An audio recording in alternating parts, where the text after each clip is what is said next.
satu kisah. Ni mana-mana masjid surau saya bawa kisah ni.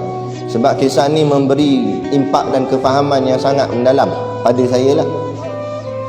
Ada satu orang ulama, dia dilantik oleh sultan menjadi penasihat agama di raja, di sebuah kerajaan.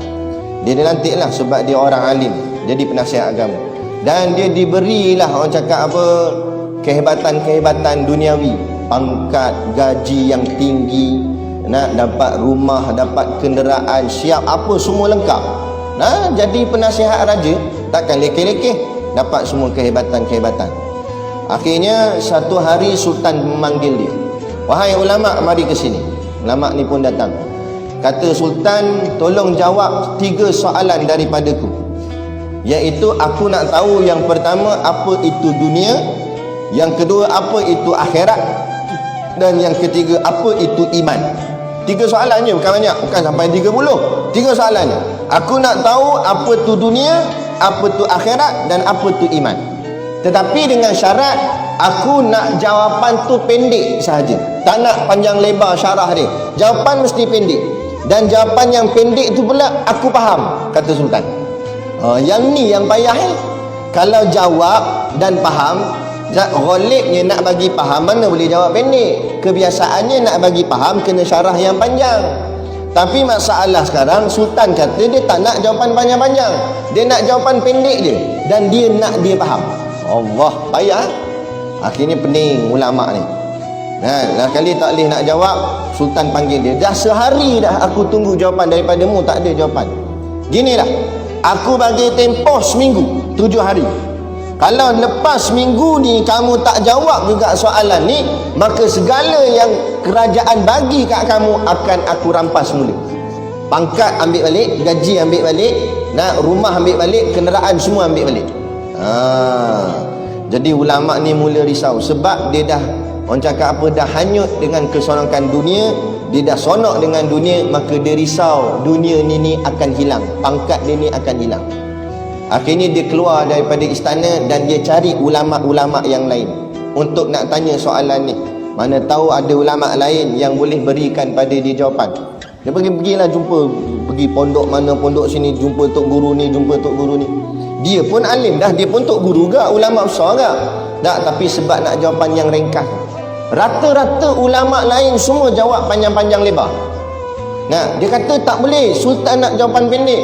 Ulama yang lain jawab, mana boleh. Kalau jawab pendek nanti tak faham. Jawapan mesti panjang lebar. Tak boleh, dia kata. Sultan nak jawapan pendek ke? Akhirnya buntu dia. Macam mana dia nak jawab depan sultan? Akhirnya semakin hari semakin berlalu. Sampailah hari yang terakhir, hari last. Malam ni, esoklah dah.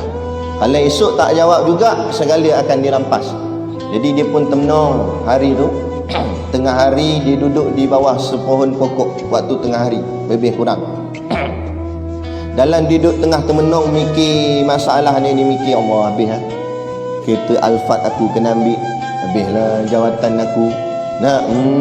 Duduk masjid balik lah, main kuliah bulanan gitu, main kod sampul je lah bani. Dah tak dapat dah kehebatan-kehebatan pangkat masa jadi penasihat di raja.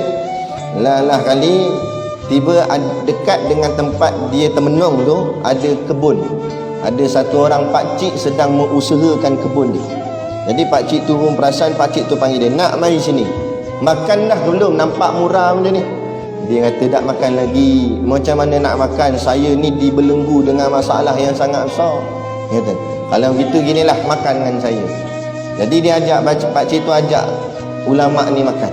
Pakcik ni tak kenal ulama ni, dia makan sekali. Dalam duk makan tu, ulama ni pun terdetik fikiran dia. Cuba aku tanya pakcik ni, mana tahu dia boleh jawab. Dia pun sambil-sambil makan, dia kata, "Pakcik, saya dah buntu idea dah ni. Saya ni ada masalah.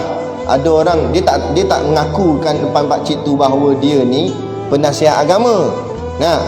Cuma dia katalah, saya ni ada masalah. Ada orang tanya saya 3 soalan. Dia nak jawapan tu pendek dan ringkas. Saya tanya habislah ulama-ulama lain, semua jawab panjang lebar. Jadi saya tak kira lah siapa saya jumpa, saya tanyalah. Termasuk pakcik, tak apalah, tukang kebun pun tukang kebun lah. Jadi saya nak tanya pakcik, Nah, yang pertama, apa itu dunia? Yang kedua, apa itu akhirat? Dan yang ketiga, apa itu iman? Pakcik ni jawab ni. Pakcik dia kata, Allah, ingat soalan payah sangat. Kacang goreng je, soalan ni senang, kata dia. Bukan payah sangat, senang je. Nah, kalau senang apa dia pakcik? Maka pakcik ni jawab, dunia itu ialah apa saja yang kamu akan tinggalkan. Tu dunia. Jawapan dia pendek je, tapi betul. Dia kata makna dunia, apa saja yang kamu ada dan yang kamu ada tu akan kamu tinggalkan. Tu dunia. Pangkat kamu akan tinggalkan, harta kamu akan tinggalkan, rumah kereta kamu tinggalkan, termasuk bini dan anak-anak kamu pun. Kamu mati, kamu akan tinggalkan mereka. Itulah semua dunia bagi kamu. Dia kata pakcik ni. Betul lah, dia kata. Kemudian dia tanya soalan kedua pakcik, apa tu akhirat? Maka pakcik ni kata, akhirat adalah apa-apa yang kamu nak bawa ke alam sana. Tak kira lah apa pun. Apa saja yang kamu nak bawa ke sana, itulah panggil akhirat. Nak semayang kamu, puasa kamu, sedekah kamu, nak umrah haji kamu, korban lembu kamu, apa saja yang kamu buat untuk nak dibawa ke alam sana, itu dipanggil akhirat. Betul lah dia kata. Jawapan pendek. Inilah aku nak jawab kat Sultan nanti. Sonok dah dia. Sebab 2 soalan dah terjawab. Daripada 7 hari tadi tak boleh jawab, ni dapat dah. Nah, setelah kali dia kata, soalan ketiga pakcik, apa itu iman? Pakcik tu kata ginilah, aku nak makan ni. Jadi soalan 3 aku tangguh. Bahasa nanti aku jawab. Sekarang kita makan dulu, lepas makan kita semayang zuhur. Sabarlah nak, dia kata. Tak apalah, dia ni sanggup tunggulah sebab nak dapat jawapan. Tunggu. Mayang zuhur, pakcik tu selesaikan kerja dia kat kebun. Habis masuk waktu asar, nak mayang asar. Lepas mayang asar, teruslah dia ni kata, pakcik, apa jawapan yang ketiga, soalan ketiga? Pakcik kata nak jawab lepas asar.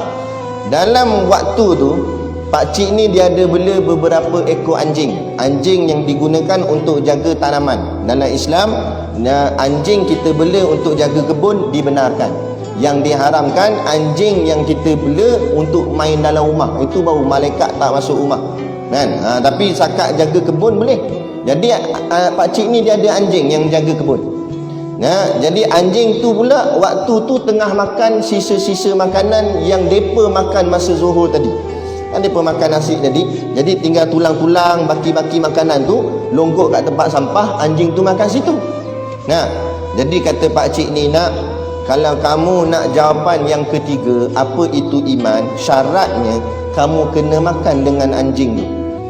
Jadi termenung, dia ni ulama, orang yang sangat alim. Dia pun menung, dia kata, mana boleh makan? Anjing ni najis mughalazah, najis berat. Kalau aku makan dengan dia, aku makan dengan najis. Najis mughalazah, najis berat. Kalau najis ringan boleh tahan kira, ni dah lah najis berat pula tu. Hui, payah ni. Tapi kalau aku tak makan, habislah duniaku.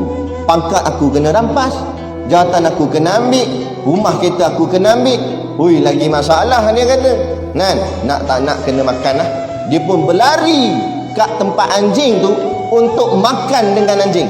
Belum sempat dia tekah tulang dekat anjing tu, datang pakcik ni tarik kola dia ke atas. Pakcik ni kata, wahai anak, inilah dia iman. Orang kalau ada iman, dia sanggup hilang segala pangkat jawatan dunia dia demi nak menyelamatkan iman dia kerana takut melanggar perintah Allah. Tapi orang kalau tak ada iman, dia sanggup hilang iman dia dan dia buat apa yang Allah larang kerana nak selamatkan dunia dia. Inilah dia, termenung ulama tu. Pada hadir ulama dah. Tapi bila dalam hati melekat hubbud dunia, cinta dunia, inilah yang Nabi kata, hubbud dunia ra'sun kulli khati'ah. Cinta dunia kepala segala kejahatan. Kalau ulama pun boleh tertewas dengan dunia, apatah lagi kita orang biasa. Sebab tu jaga-jaga. Pentingnya mengaji dan juga beramal. Jangan hanya mengaji tapi tak beramal, jadi macam ulama tadi. Ilmu banyak, tapi bila orang suruh langgar hukum Allah, langgar sanggup sebab dunianya. Jadi kita nak mengaji, berilmu, dan kita amalkan, dan kita membelakangkan dunia dan mendepankan akhirat.